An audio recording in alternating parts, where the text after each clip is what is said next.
آپ یہ کہیں کہ پاکستان جمہوریت کی مضبوطی کے لیے بنایا تھا کہ ڈکٹیٹر کوئی نہیں آئے گا، صرف جمہوری قوتیں کام کریں گی، تو جمہوریت میں تو انڈیا بظاہر آگے نکل گیا ہے، ان کی جمہوریت تو زیادہ اچھی نظر آتی ہے، کبھی ڈکٹیٹر نہیں آیا۔ آپ نے پاکستان کیوں بنایا؟ اگر آپ نے یہی کام کرنے تھے، فحاشی اور یعنی اور جو مرضی جس کے من میں آئے کرے اور کوئی فرق نہ ہو یہاں کے اور وہاں کے کلچر میں، رشوت خوری، بھتہ خوری اور ناجائز فروشی، سارے کام اگر ہونے تھے تو یہ کام وہاں بھی ہوتے ہیں۔ پاکستان کیوں بنا؟ کیوں اتنی ساری 40,000 لوگوں نے اپنی جانوں کی قربانیاں دیں؟ دنیا کی سب سے بڑی ہجرت ہوئی ہے، سب سے بڑی، جب پاکستان بنا، یہ سب سے بڑی ہجرت تھی، اتنی بڑی ہجرت ہی کبھی نہیں ہوئی۔ کیوں اتنا کچھ ہوا؟ اس لیے ہوا کہ ہمیں بتایا گیا تھا کہ وہاں نہ سوشلزم، نہ وہاں خالی جمہوریت کا راگ الاپا جائے گا، بلکہ ایک بلند نعرہ لگایا گیا تھا۔ نعرہ کیا تھا؟ پاکستان کا مطلب کیا؟ پاکستان کا مطلب کیا؟ لا الہ الا اللہ محمد رسول اللہ صلی اللہ علیہ۔ یہ عنوان بنایا گیا۔ غریب آدمی کو بتایا گیا کہ جب پاکستان بنے گا تو وہاں حضور کا نظام نافذ ہوگا، جاگیردار کی اور غریب کی تفریق ختم ہوگی۔ جس طرح امیر کے بچے کو کالج میں داخلہ ملے گا، غریب کے بچے کو بھی ملے گا۔ وہاں بتایا گیا کہ لوگ وہاں ہر لحاظ سے اپنے آپ کو برابر سمجھیں گے۔ وہاں وہی بات ہوگی جو جناب صدیق اکبر کرتے تھے، وہاں وہی جملے دہرائے جائیں گے جو حضرت عمر فرماتے تھے، وہاں اسی طرح غریب پر سخاوت کی جائے گی، اسے دیا جائے گا جس طرح حضرت عثمان غنی کرتے تھے، وہاں اسی طرح فقر کا دور دورہ ہوگا، سادگی کا حسن ہوگا، اپنائیت کا نور ہوگا جو مولا علی شیر خدا نے عطا فرمایا تھا۔ اس سوچ کی بنیاد پر پاکستان بنایا گیا، اس سوچ کی بنیاد پر، اور اسی سوچ کو آگے لے کر کے جایا گیا۔ کوئی سیاسی پارٹی اب یہ بات نہیں کرتی۔ دو قومی نظریے کا معنی یہ تھا کہ ہندو الگ قوم ہے، مسلمان ایک الگ قوم ہے، ان کا رہنا سہنا، اٹھنا بیٹھنا، کھانا پینا الگ ہے، ہمارا اٹھنا بیٹھنا، کھانا پینا، سارے معاملات الگ ہیں، تہذیب و تمدن الگ ہے، لہذا ہمیں الگ سے خطہ چاہیے جہاں ہم اسلامی نظریات کے مطابق آزاد ہو کے اپنا وقت گزار سکیں۔ اس دو قومی نظریے کی بنیاد پر، دو قومی پہلے تو علامہ اقبال اس کے قائل نہیں تھے۔ علامہ اقبال کا پہلے خیال یہ تھا کہ سارے جہاں سے اچھا ہندوستان ہمارا، یہ اقبال نے لکھا تھا۔ پھر اقبال کہتے ہیں میری سوچ بدلی، اور پھر میں نے کہا کہ نہیں، خطوں کے زور پہ نہیں، آپ رنگ نسل کے زور پہ نہیں، بلکہ کہنے لگے کہ اپنی ملت پر قیاس اقوام مغرب سے نہ کر، خاص ہے ترکیب میں قوم رسول ہاشمی۔ آپ جو تقسیم کریں گے، یہ جو تقسیم ہوئی ہے نا عرب کی، یہ مذہب کی بنیاد پہ نہیں ہوئی، یہ تو ان کی ذاتی لڑائیاں تھیں، چھوٹا سا دبئی بن گیا، چھوٹا سا مسقط، چھوٹا سا ابو ظبی، یہ تو ان کی ذاتی لڑائیاں تھیں، قبیلوں کی لڑائیاں تھیں، جنگیں تھیں، چھوٹے چھوٹے ملک الگ سے تقسیم ہو گئے۔ یہ مذہب کی بنیاد پہ ایسا نہیں ہوا۔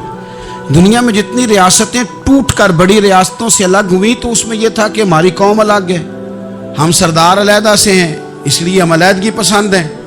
دنیا کے اندر دو ہی وطن ہیں جو دین کے نام پہ بنے، دو ہی اسٹیٹ ہیں جو اسلام کے نام پر وجود میں آئیں، پہلی مدینہ منورہ ہے اور دوسری پاکستان ہے۔ خالص مذہب کے نام پر یہ دو ریاستیں وجود میں ہیں، ایک مدینہ طیبہ اور دوسرا پاکستان۔ پاکستان کا مطلب کیا؟ لا الہ الا اللہ محمد رسول اللہ صلی اللہ علیہ وسلم۔ اس بنیاد پر اس وطن کو، خطے کو حاصل کیا گیا، یہی نعرہ لگایا گیا، یہی نعرہ محمد علی جناح لگاتے تھے، یہی ڈاکٹر اقبال لگاتے تھے، یہی نعرہ چودھری رحمت علی لگاتے تھے، یہی وہ نعرہ تھا جس نعرے کو تحریک پاکستان کے قائدین نے آگے پہنچایا۔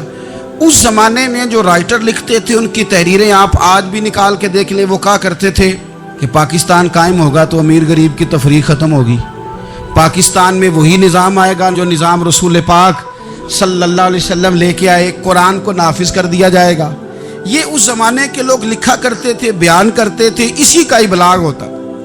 پتہ نہیں پھر کس کی نظر لگی، کیا ہوا، اور تحریک پاکستان میں جذباتی طور پر علماء نے کردار ادا کیا۔ علماء نے، حضرت مولانا عبد الحامد بدایونی، حضرت مولانا سید نعیم صاحب مراد آبادی، حضرت مولانا عبدالعلیم صاحب میرٹھی، اور ایک بڑا نام امیر ملت حضرت پیر سید جماعت علی شاہ صاحب محدث علی پوری، 100 سال سے زیادہ عمر کے بابا جی تحریک پاکستان کے لیے جلسے ہو رہے ہیں۔ بابا جی سے اٹھا نہیں جاتا، تو جس طرح 4 لوگ چارپائی پہ جنازہ اٹھاتے ہیں، اس طرح 4 لوگوں نے چارپائی پہ بابا جی کو اٹھایا ہوا ہے، امیر ملت سید زادے، اور چارپائی ان کی اٹھا کے جلسوں میں لے جائی جاتی ہے، اور وہ تقریریں کرتے ہیں اور کہتے ہیں سنو بھائی، جو مسلم لیگ کو ووٹ نہیں دے گا پھر ہم اس کا جنازہ بھی نہیں پڑھائیں گے، جو ووٹ نہیں دے گا ہم دفن بھی نہیں ہونے دیں گے اپنے قبرستانوں میں، جو ووٹ نہیں دے گا ہمارا مرید ہی نہیں۔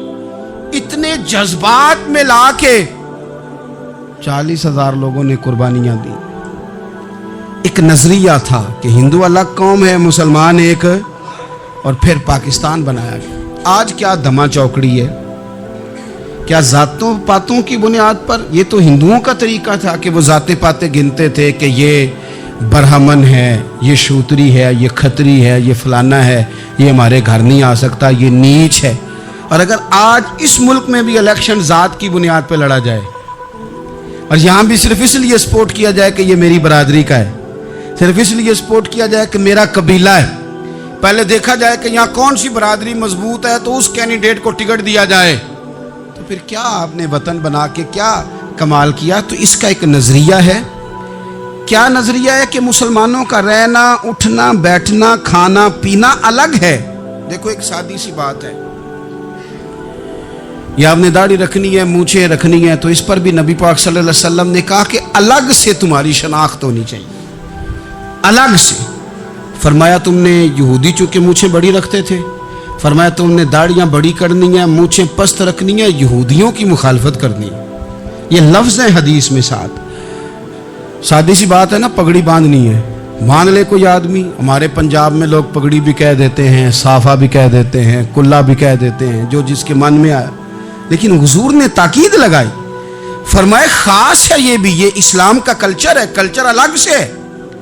فرمایا یہودی بغیر ٹوپی کے سر پہ پگڑی باندھتا ہے، تم نے پہلے ٹوپی پہننی ہے پھر پگڑی باندھنی، یہودی کی مخالفت کرنی۔ یہ الگ کلچر ہے، الگ تہذیب ہے مسلمانوں کی، خاص ہے ترکیب میں قوم رسول ہاشمی۔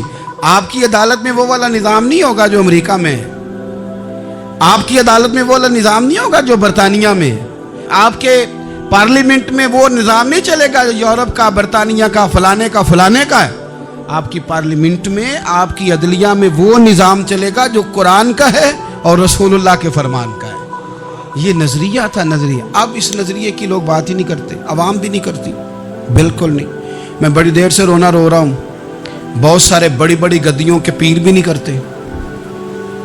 ان کو پتہ ہے کہ اگر نظام مصطفیٰ نافذ ہوتا ہے تو مجھے بھی بتانا پڑے گا کہ 80 مربع کہاں سے آئے، مجھے بھی بتانا پڑے گا کہ یہ جو میں 1.25 کروڑ کی کار میں گاڑی میں گھومتا ہوں تو یہ کہاں سے آئی، حساب دینا پڑے گا۔ اور پھر جب پاکستان بن گیا، قربانیوں کے بعد بنا، آپ نے ناراض نہیں ہونا، میرا مہاجر فیملی سے تعلق ہے، جو عزیز رشتہ دار قریبی یہاں رہتے تھے نا مقامی، وہ تو مہاجروں میں رشتہ داری نہیں کرتے تھے۔ صحیح کہہ رہا ہوں؟ کہتے مہاجر ہے، اچھا جی غیر مسلم ہے، جگہ نہیں دیتے تھے رہنے کو۔ میں کیسے آپ کو بات بتاؤں؟ پھر اس چھوٹی چھوٹی غلطیوں کو لوگوں نے ووٹ بنا کے بڑی بڑی قتل و غارت نہیں کی اس ملک میں۔ اتنا بڑا تکلیف والا منظر تھا۔ میرے دادا جی کی فیملی ساری پاکستان آئی تھی، دادی کی نہیں آئی تھی۔ 97 میں میری دادی کا انتقال ہوا، وہ آخری دن تک رویا کرتی تھی، ایسے پتر پتہ نہیں میرے پرا ہیں ان کے فوت ہو گئے، پتہ نہیں میرا کوئی چچا ہے کہ سارے چلے گئے۔ کس لیے آپ نے، اگر یہی دھما چوکڑی سیاست کی کرنی تھی، ذات پات آپ نے رکھنی تھی، تو وہاں کوئی دکھ تھا؟ یہ تماشے تو وہاں بھی ہو رہے۔ وہ آخری دن تک رویا کرتی تھی۔ اب تو خیر آنکھیں بڑی جدید، ان کا آپریشن ہوتا ہے، تو ایک زمانے میں آنکھوں کا آپریشن ہوتا تھا، ڈاکٹر کہتے تھے لائٹ بند رکھو، سبز رنگ کی پٹی باندھو، 4 گھنٹے کے بعد دارو ڈالنا ہے آنکھ میں، ڈراپس ڈالنے۔ میں 4 گھنٹے کے بعد ان کی آنکھوں میں ڈراپس ڈالنے جاتا تھا، تو کبھی کبھی مجھے بٹھا لیتی تھی، تو کہتی تھی کہ پتہ نہیں کوئی بچا ہے کہ نہیں بچا، پتہ نہیں اب کوئی ہے کہ نہیں۔ پتہ نہیں کوئی ان میں سے ہوگا کہ نہیں. پتر میں تینوں دساں ساڈے پنڈ کس طرح دا ہوندا سی. میں تمہیں بتاؤں فلانی چیز. پھر جناح نے اعلان کیا تھا کہ ملک بن گیا. کہتی تھی ہم نے بڑا کہا اپنے رشتہ داروں سے کہ چلیں, پر وہ کہتے تھے یہ تو تھوڑے دنوں کی بات ہے, سب نے واپس آ جانا ہے.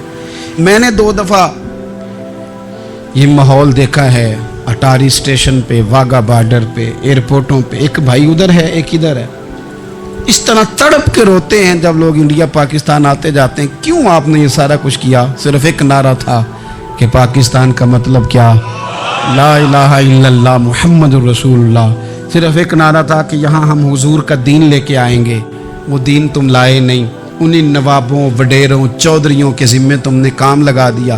اپنے ملک میں حضور کے نظام کے لیے جد و جہد کریں. یہ بنا ہی نبی پاک کے نظام کے لیے. اس کا کوئی دوسرا حل ہو سکتا؟ کوئی حل نہیں. یہ حضور کے نظام کے لیے بنا. 2-3 باتیں آپ کی خدمت میں عرض کرنی ہے جو آپ نے زیادہ غور سے سننی. سب سے پہلے تو پاکستان بدلنے کے لیے ضروری ہے کہ نظام مصطفیٰ کے لیے جد و جہد کی جائے, فکر حسینی اپنائی جائے, اور وقت کے ہر یزید کو للکارا جائے, اور للکار کر کے نظام کے لیے کوشش کی جائے کہ نظام مصطفیٰ اس ملک میں نافذ ہو. اس جد و جہد کو آگے بڑھایا جائے. وہی جد و جہد جو ہمارے بزرگوں کا قافلہ صدر الافاضل سید نعیم الدین مراد آبادی سے لے کر علامہ شاہ احمد نورانی صدیقی تک, اور آج کے اس دور کے اکابرین تک جو جد و جہد کرتا آیا ہے, اس جد و جہد کو اپنایا جائے. ہمارے منہ سے یہ لفظ نکلیں کہ ہمیں صرف مسجد میں دین نہیں چاہیے, کچہری میں بھی چاہیے.